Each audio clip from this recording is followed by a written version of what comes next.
Welcome to episode 2 of our Supporting Multilingual Learners series.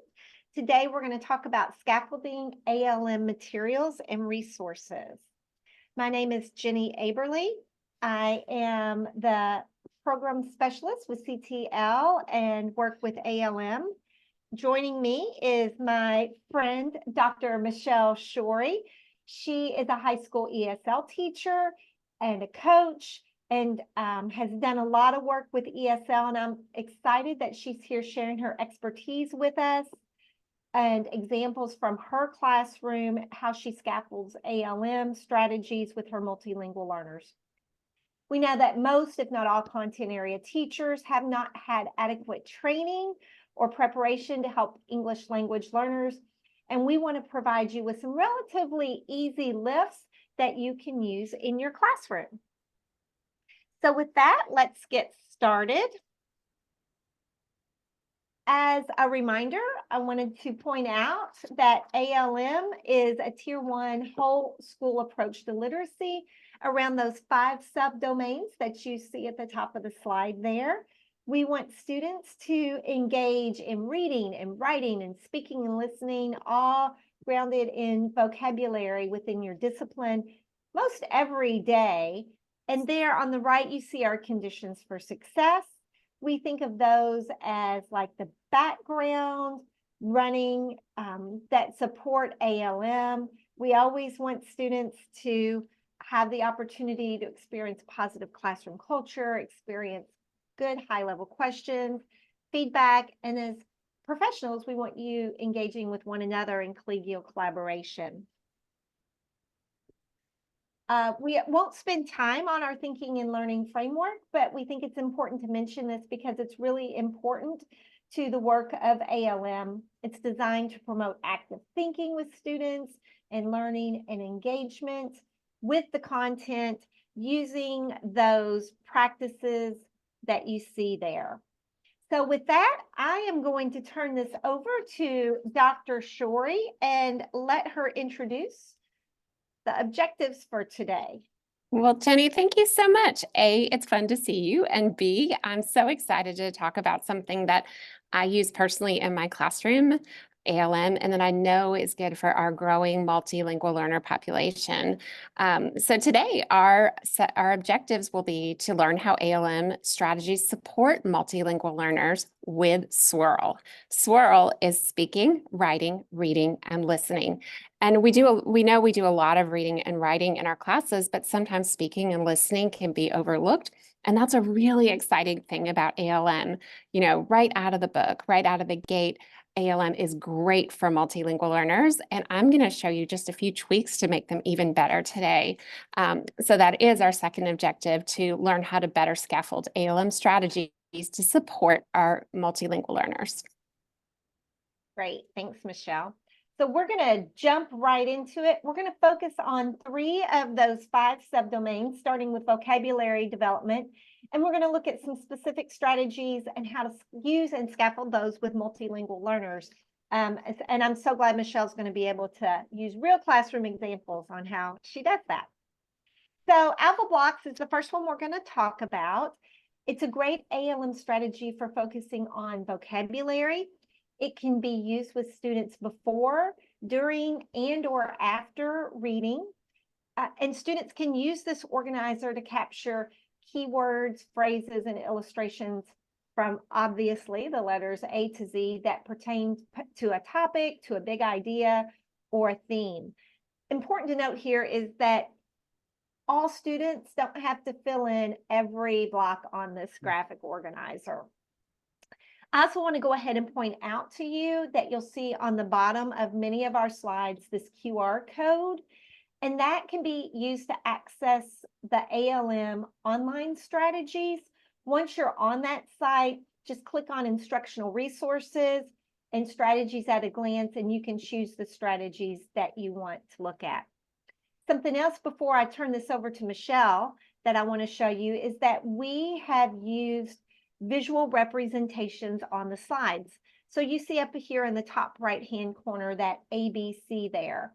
Those visual representations are a great scaffold that you can use for your multilingual learners on slides in your classroom to help them better understand what it is that they need to know or you're asking them to do, to help them make connections with the learning.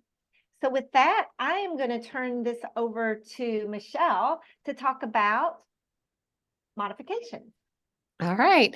So another thing that we're doing that is really supportive, Jenny, is you've turned on captioning, and that's really easy to do in Google Classroom or in Google Slides.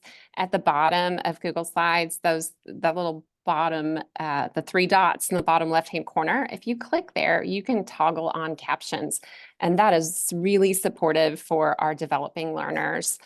So that's another great support. When using Alphablocks, this is such a great strategy for our multilingual learners because in my school, our second language is Arabic. The majority of our speakers are Spanish speakers, but our Arabic speakers are also navigating a new alphabet, right? The A to Z alphabet. So this can be really a great way to reinforce that at a really in an age-appropriate way. I would encourage students to write down the words in English. And then next to it, put their native language translation to support them. They could also put an image, they could put a definition, lots of things to support them. But we know vocabulary is so essential, and kids really need to know 95% of the words to comprehend a text. So by having this, vocabulary list with them, it's really going to support them. They could also use this as a word bank when they're taking an assessment. Let your multilingual learners use this Alphablock sheet to support them. Again, this could be a notebook of words for ongoing reference. And then I love this bottom suggestion of using this as an anchor chart or a word wall in your classroom to really orient students to the essential vocabulary of a unit. And that would work for all proficiency levels. And if you have a class that has multilingual learners and mainstream learners, this is going to support everyone and remind them of those words. And especially in those academic conversations where they're sort of searching for that word, it's right there up on the wall. So those are a few ways that I'd modify Alphablocks for multilingual learners. I love that. And as I think about what you talked about, they're not just good for multilingual learners, like it's going to support other students as well. These are just a few ways that it might be a little more helpful to our students who are learning the English language. Another strategy that's a vocabulary strategy that can be very helpful for especially our English language learners is the Frayer Model, also called the four-square adaptation. Really, the difference is if you don't use it exactly as the Frayer Model with those four categories there, the definition, characteristics, examples, and non-examples, if you modify that, that makes it a four-square adaptation. Either way, the purpose is to help students understanding key vocabulary beyond just defining a word, copying definitions, or looking at definitions. We want them to understand contextual meaning. An important thing that I think about with this Frayer model is for teachers to pre-select key words from the text or unit.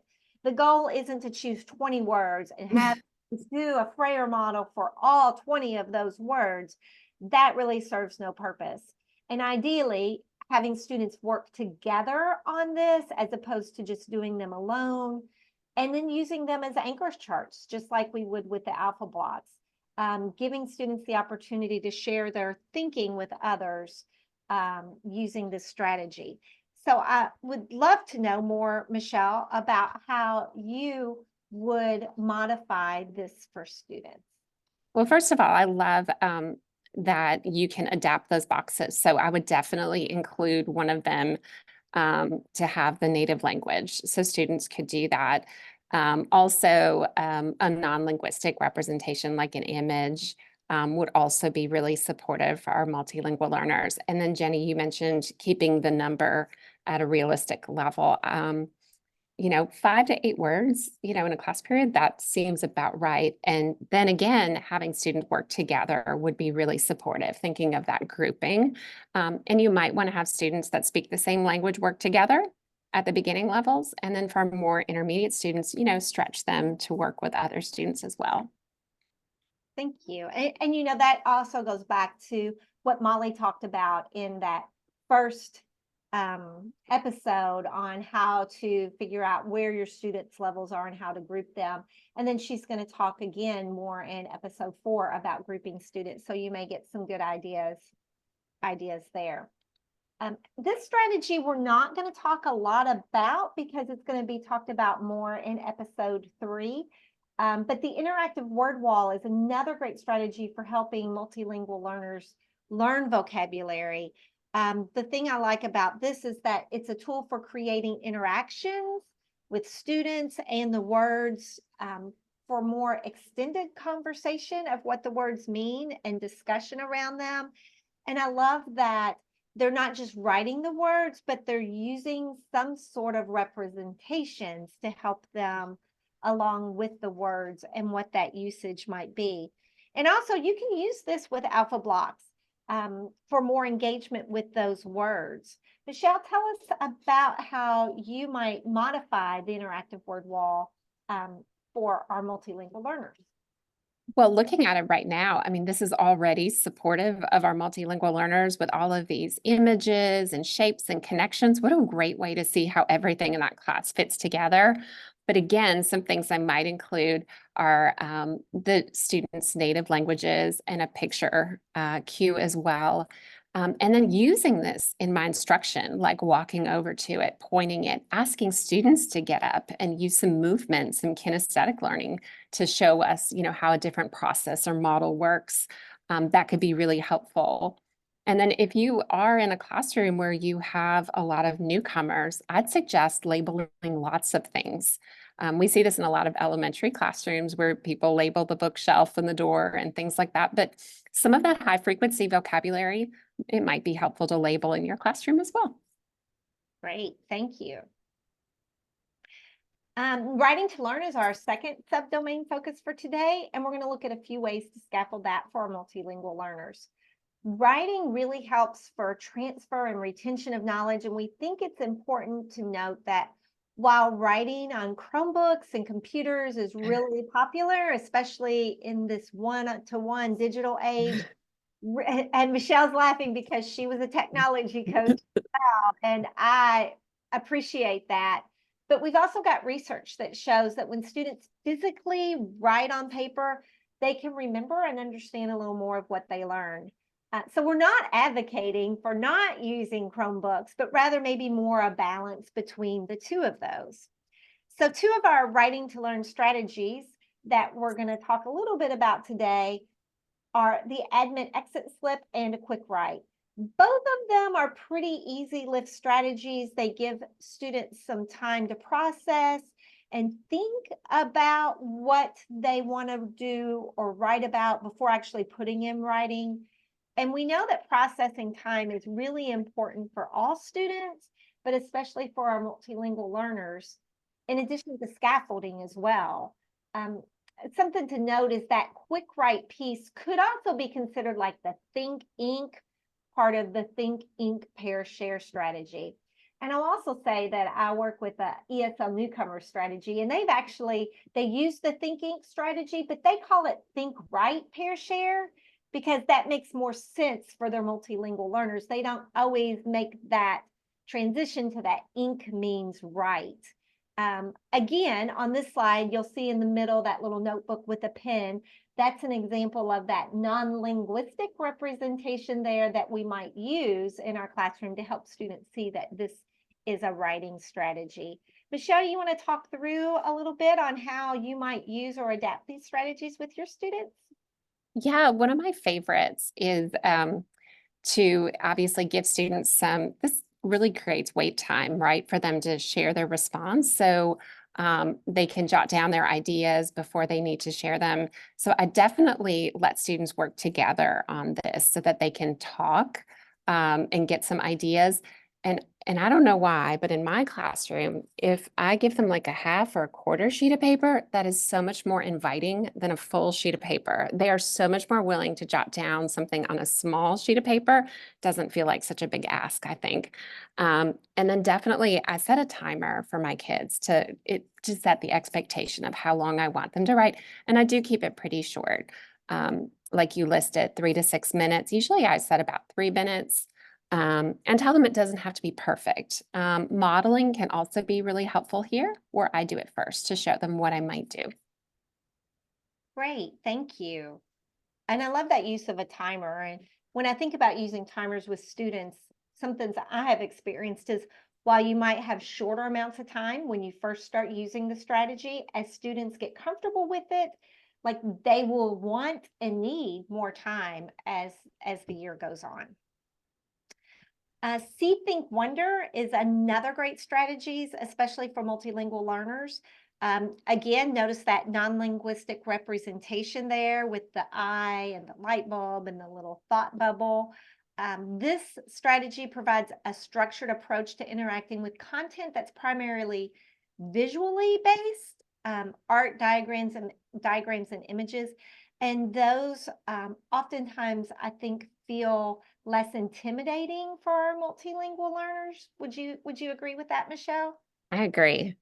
I use this strategy a lot with my students in an interesting image, some like what's happening in this picture from the New York Times, or just a really compelling image about something we've been talking about. Is always gets them started. I use my interactive panel, just like a big TV in my classroom, and I label the picture for them. So I'm the scribe and the students are telling me what they're seeing. They don't have to worry about spelling complete sentences. So they're really getting to use their oral language, their funds of knowledge, and I'm writing for them. And even the think and wonder, again, I'll write that for them. So they're really just sharing their ideas. And I don't know why, there's something about labeling a picture that kids get really excited about. And as our students move into more intermediate and advanced levels of proficiency, I would turn the pen over to them. But definitely for newcomers, labeling a picture is a wonderful start and gets them, linguistically, they might be at a beginner level, but cognitively, they can do really high work. And I'm glad you brought that up, because in our next episode, episode 3, Drew Courtney, who will be joining me for that one, talks about labeling images and how that helps students. So if you want to know more about that, you can jump in on episode 3 and learn a little more. A couple of other resources for our students, especially with writing to learn, are modifications. And Michelle, do you want to talk us through some of these? Absolutely. I think it's really important to model. Students love seeing examples of what other students write. And in fact, I start class most days with work from students the day before. And we talk about the glows and grows of that student piece. I don't share names, but we look at it and we're like, oh, this is a really good response. How can we make this even better? So that is really helpful. Sentence stems, language frames are always really helpful. I include those on my slides daily for students, so they know how to answer. I do encourage them to speak in complete sentences. I know we don't always do that in real life, but it's important to model that in a language classroom. And then again, letting students demonstrate their learning in a visual way is also really helpful. And again, you see that labeling the images strategy that could be really helpful and engaging for ML. I like what you said about using complete sentences. What a great strategy just to help all students elevate their language. I've seen teachers do that in other schools when the expectation is you always answer in a complete sentence. Higher expectations for students. I think that's great. And regarding those sentence stems, I'm going to put a shameless plug here for our CTL's thinking and learning framework that I referenced earlier. There are a lot of resources that go along with that. And you can see here, there's that quick reference tool. And that's actually some sentence stems that students can use to help them with engaging with that framework. So that might be something that you can use in your classroom. You can access it using that QR code. Of course, a Google search will provide you with other resources if you're looking for sentence stems for your students to use. Ooh, I would love to tape those right on the desks. Yes. Just so they're there at the ready. That's what, yes.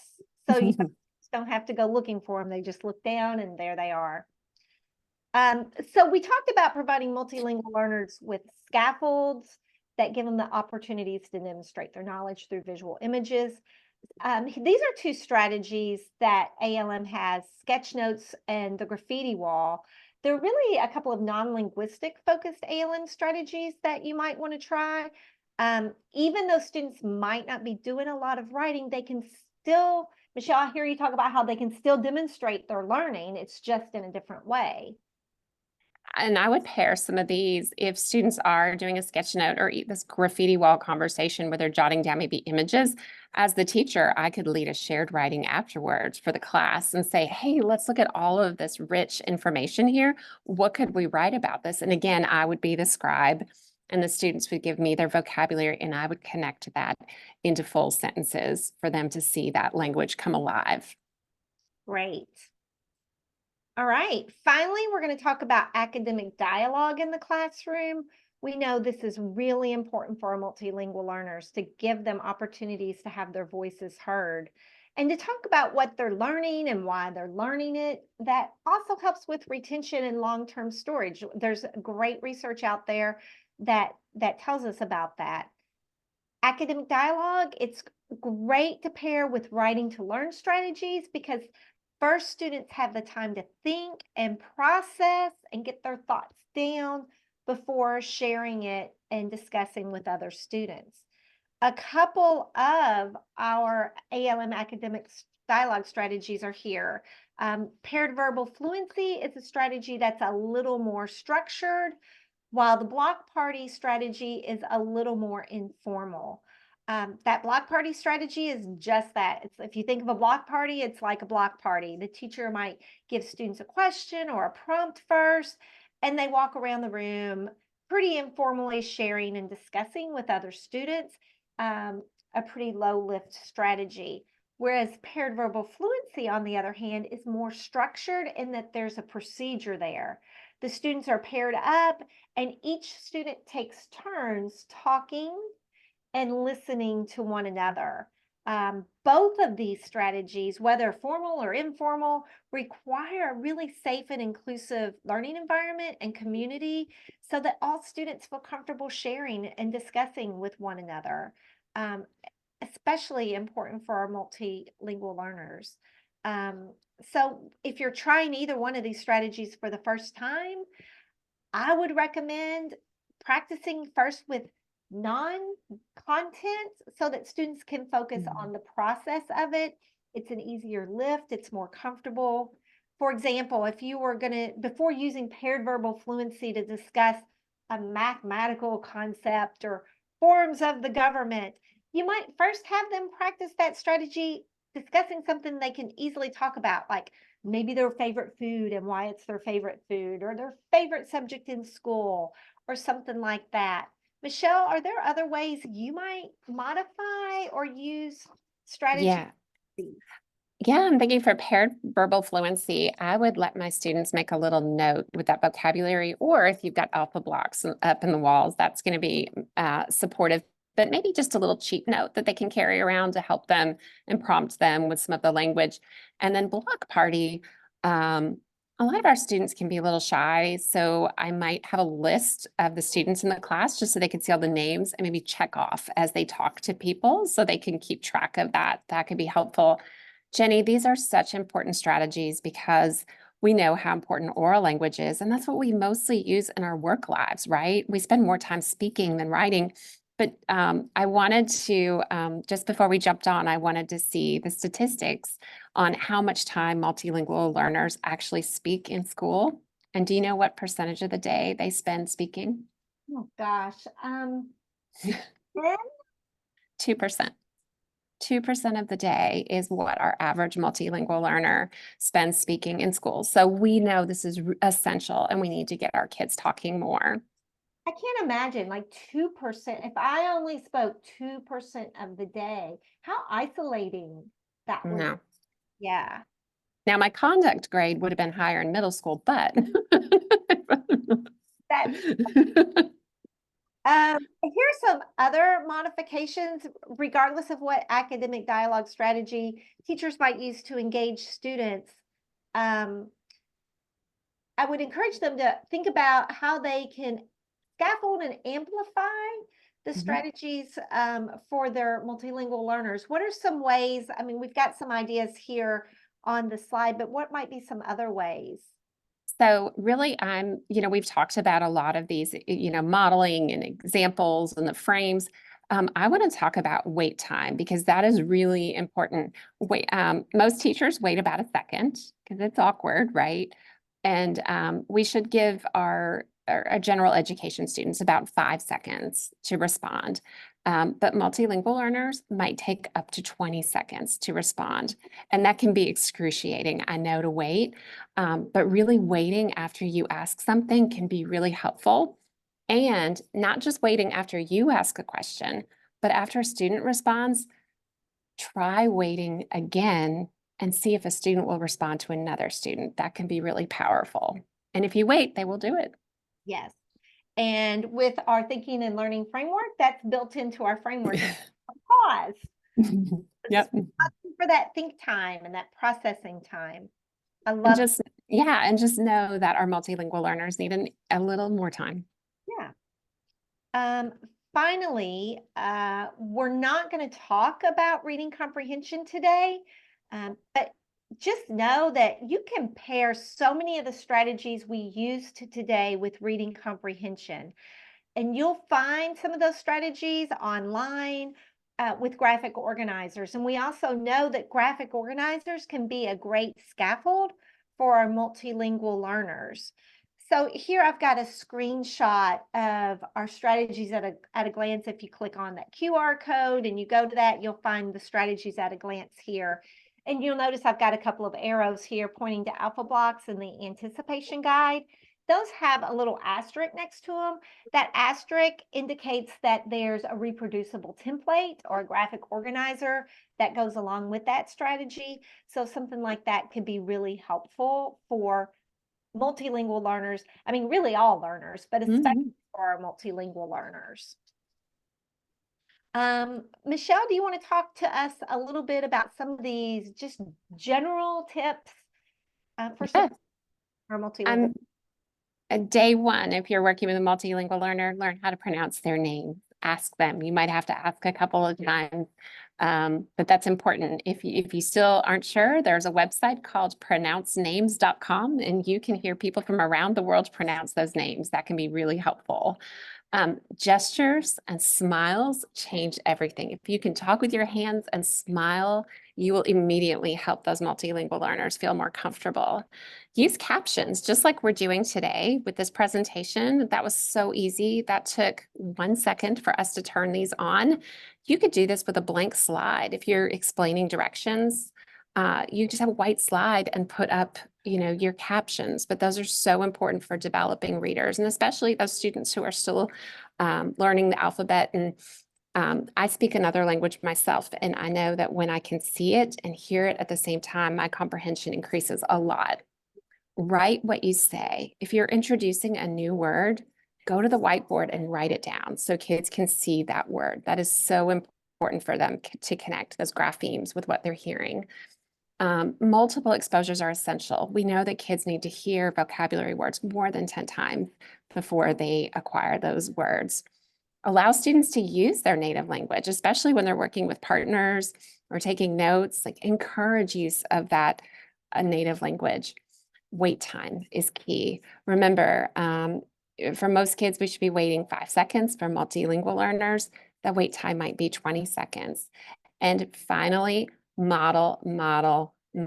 There should be another L there, sorry. But those are important to do. Make sure kids see examples of them. That can be really empowering. That's great.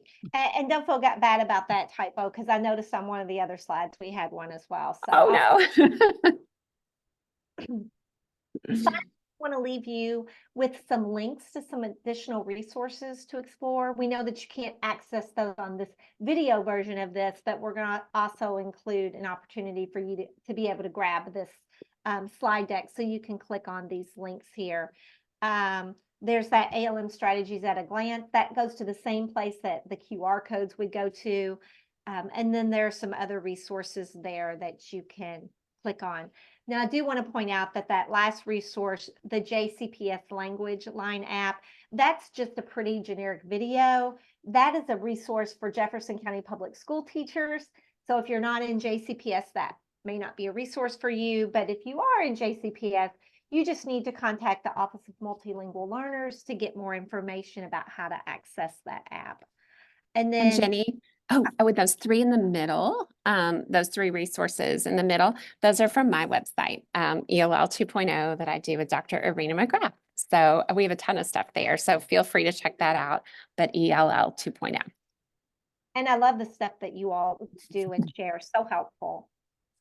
Also helpful for me, who is not an experienced ML teacher, are some of these additional reading resources that are articles from tips to encouraging learners to like who's doing the learning. I read all of these articles and I found them to be very helpful. And it helped me see how much connection there is between ALM and ML students, like such a tight connection there. So I would encourage you to check any of these articles out as a way to help you learn more about how to help your multilingual students. Finally, here is our contact information. Please reach out to us if you've got questions. We're happy to entertain them and find answers to help support you in your work. Michelle, anything else before we sign off for the day? No. All right. I want to thank you, my friend, very much for being a part of this. Your knowledge is so valuable, and I'm so lucky to have you here to share with teachers. So thank you very much. We hope to see you all back in episode 3. Thanks, Jenny. Bye, everyone. Bye.